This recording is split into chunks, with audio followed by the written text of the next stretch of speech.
So, I haven't really uploaded on here in quite a bit, have I? Well, I started in college and my TikTok has grown quite a bit. But with that, I'm going to be starting doing more YouTube videos on here, longer versions of what you have on TikTok. So, yeah, with that, it's time to say... Hi, everyone!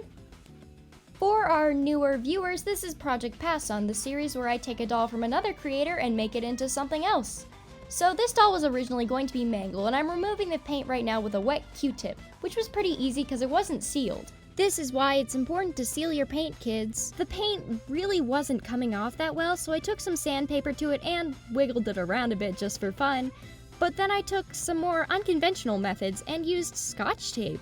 And what's surprising about this is it worked. It actually worked. And it was actually really satisfying as well. I had a ton of fun doing it. After that was done, I deliberated what to do about the arms, and the torso in general.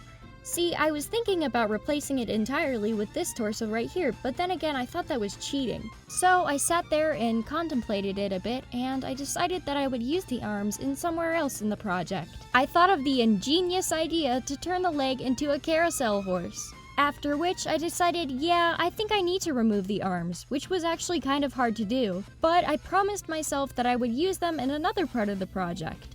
This is when the great arm struggle started. Luckily, it was not a very long struggle, and once I got them out, I had no plans. For the arms, at least, I knew next step was to use some 100% acetone to remove all the remaining paint. What is it with this project and tape? It seems to work. And work it did. I continued to use this method, which I now will be calling the tape method. Then I got impatient and decided to remove the rest with 100% acetone. After which I decided to plan out what I was gonna do with the face. After I marked the face, I cut it out with an X-Acto knife. At this point, I was simply making a base for the wire, which I would weave through the head to make a base for the epoxy. Think of the wire as support beams. The epoxy wouldn't be able to stay if they weren't there. Basically, I had to loop the wire through the head multiple times and cut multiple sections where I could loop other wire. My fingers were very sore after all of this, and it was honestly pretty challenging. This project alone made me consider buying more jewelry pliers. I forgot to mention what all of this was for. I decided to sculpt a big Eli Bridge Ferris wheel on her head. Using some 14 gauge wire, I sculpted the outer rings of the Ferris wheel and then weaved them into the base wire. The wire was very thick, so I had to work it with my pliers a bit, but eventually I got it into the head. The second one was pretty much the same process. Work it out with the pliers for a bit and then stick it in there. Now that the wires are in there, I can add the epoxy. This will ensure everything is secure and look like the Ferris wheel is coming out of her face. I smoothed down the epoxy with water because I won't be able to sand it. Oh, and I recently got some new sculpting tools that made this project a lot easier. I then made sure everything was secure and put it aside to dry. While I waited for that, I wanted to work on the arms, so I got a blow dryer and used one of the base bodies I had and dissected it. I used a hairdryer to melt the plastic so I could carve away and see the inner arm mechanisms. This would allow me to plan how to go about making the arms. Once it was hot enough, I pulled out my trusty lino cutter and started chipping away. What shocked me was how hard it was. I've seen other doll artists use a lino cutter and they make it look so easy. I got enough of the arm exposed to see the inner workings.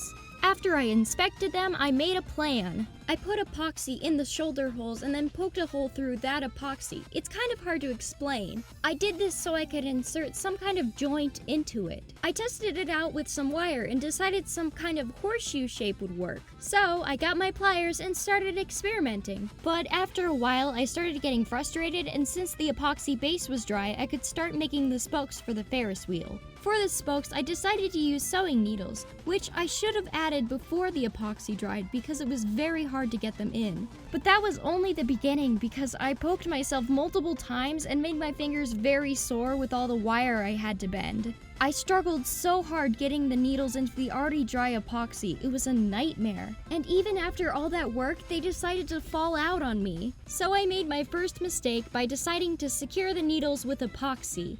Building onto that mistake, I decided to secure some middle wire with hot glue. With even smaller wire, I decided to make these things. I don't know what they're called. I may know a lot about amusement parks, but I am no engineer. I'm not even literate. Getting frustrated with the head, I moved back to the body and the arms, which I figured out something for. Again, it's hard to explain, but the wire is essentially a simple fish shape, like this. At this time, here's what the head looks like, and you may be thinking, well, that looks okay. See, I should have stopped there, but I decided to use some of the air-dry clay I used for the arms, as you can see here, on the Ferris wheel. These arms also did not work out and broke. And here we see the point of no return. Basically, I kept on adding things in an attempt to fix it, and then I got out the hot glue. I hoped that adding the cars and finishing up the Ferris wheel would fix it, but I ended up not liking that either, so I decided to paint it. I decided to paint it gold, and it looked really, really bad. It almost looks like scrambled eggs, and I hate scrambled eggs. I didn't know what to do. I was stuck and very, very frustrated as I've worked on her for 2 days at this point. Maybe if I make it old and mossy, it'll look cool, so I painted the base green and decided to cut up some flocking. You can also use flocking for doll undercuts. I paint on some glue and just gently apply it, and it essentially fixed nothing, so I had another plan. I was going to make it into a roller coaster. Using my trusty sculpting tools and some air-dry clay, I make the track for the roller coaster. I wanted to model this coaster after the great classics, you know, wooden coasters. After the clay dried, I could go in with some brown and make it look more wooden. Later, I ended up dry brushing over it. Moving on to the most important part of the coaster, I start sculpting the trains. After that, I painted them blue to resemble real coaster trains. Specifically this one from my favorite amusement park, Lakeside. While I waited for it to dry, I painted some grays inside the track to make it more detailed. It took a while, but I think it turned out really good. Proud of myself that I managed to fix the Ferris wheel, I went on to start the carousel horse. I started by heating up the leg. Once it was hot enough, I went in with my lino cutter. This was actually really hard and I ended up cutting myself doing it. I then realized that I had to add some sort of anchor for the carousel horse or it wouldn't stay properly. Here, I carved out an anchor point into the shin for the wire. As you can see, it took a little while to carve out. After carving the leg to my liking, I can start by making the base for the carousel horse, using some epoxy and wire. Although at some points I did have a little bit of trouble with the wire. As per usual, of course. Once the epoxy dries, it's time to get to the real deal, the sculpting with air-dry clay. Essentially what I did first, using a reference, I blocked out the shape of the horse, and it was very thick. Thick. This is just a general shape. I'll go back in and add more detail later. Thick. After the initial block out of the body, I start on the legs. Each leg got easier and easier as I went on. Once I was happy with the body, I could smooth it down with some water. I let it dry for just a little bit before I added the saddle and some ornamental elements. I modeled this horse after Philadelphia Toboggan Company horses. Specifically, this one was my main inspiration, but a lot of other ones inspired me too. Now that that's done, I can prep the face with some watered-down Liquitex matte varnish. Then I start the face up by painting the eyes with some watered-down white acrylic paint. Once that's dry, I can start by painting the yellow irises, which I decided to do because of the yellow carnival lights. I paint on the eyeliner, which is blue, and I decided to make it look like some neon lights. This was harder than I initially thought because I really wanted to make a neon effect, but it just didn't look right. Oh well, that's okay. After that, I go back to the eyes and define them with a gradient. I do the half Pokeball method that I usually do for this. Then I decided to define the irises a little bit more. There's also a lot of deciding in doll customization, as I say, decided a lot.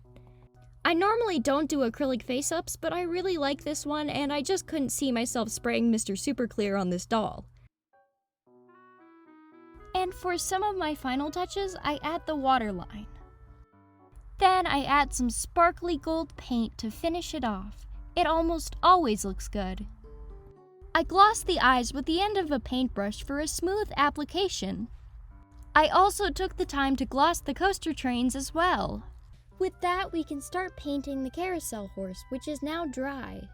I start by giving her a base coat of light burgundy brown. Now we can go into the finer detailing of the ornamental elements. To be honest, this was probably one of the most fun times I've had painting in a really long time. I felt like an actual carousel horse painter, and honestly, it was one of the best feelings I've ever had.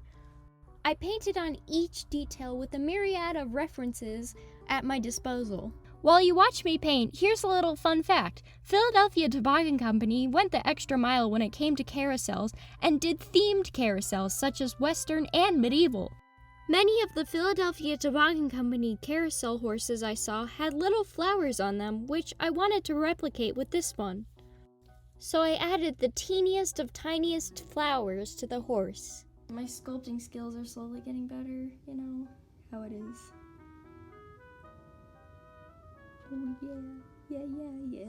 yeah. Oh yeah. I finished her up by adding some gold elements to her and a tiny PTC logo. Once that was finished, I could start planning out how I wanted the arms to look.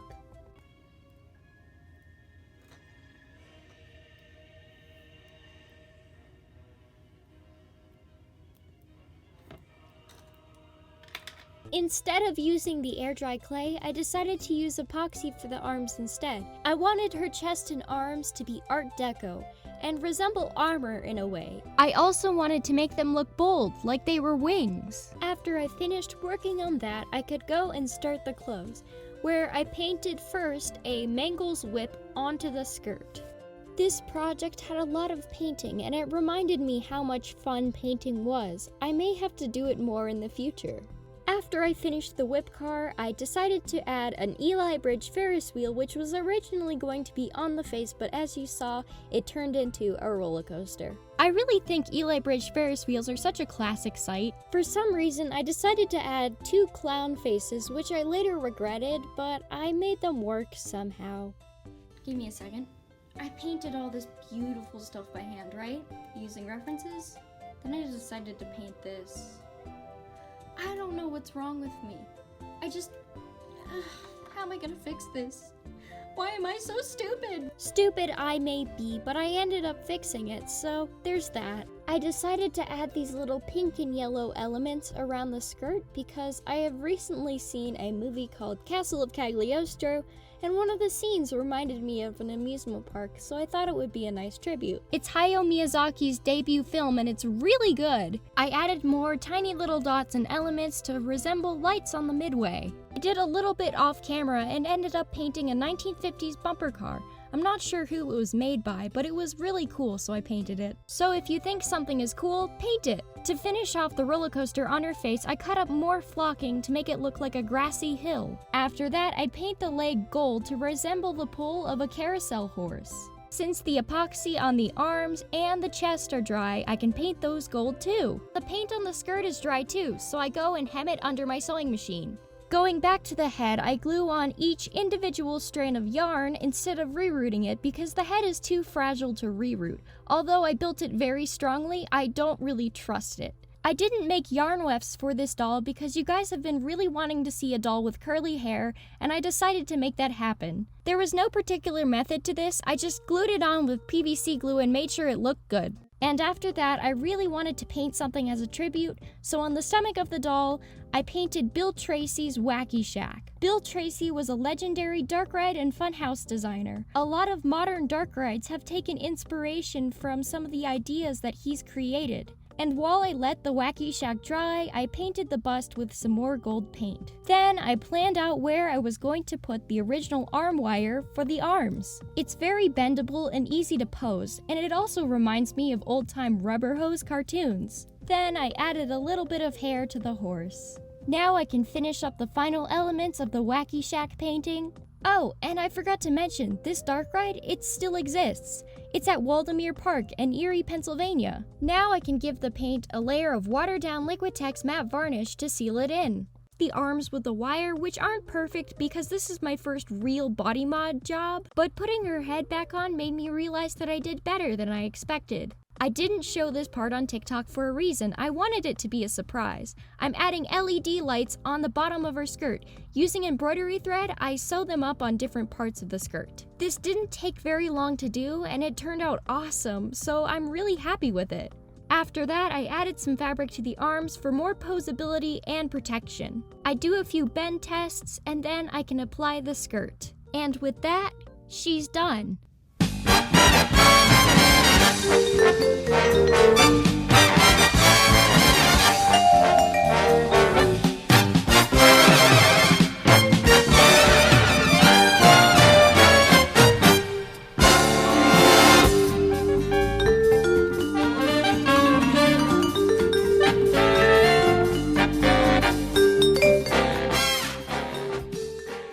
Am I happy with how she turned out? Well, yes, but she feels more like an experiment. That's not a bad thing. I learned a ton from this doll, and a lot of stuff that I learned I'll be able to apply to future projects. With that, remember to like, comment, share, subscribe, and bye everyone!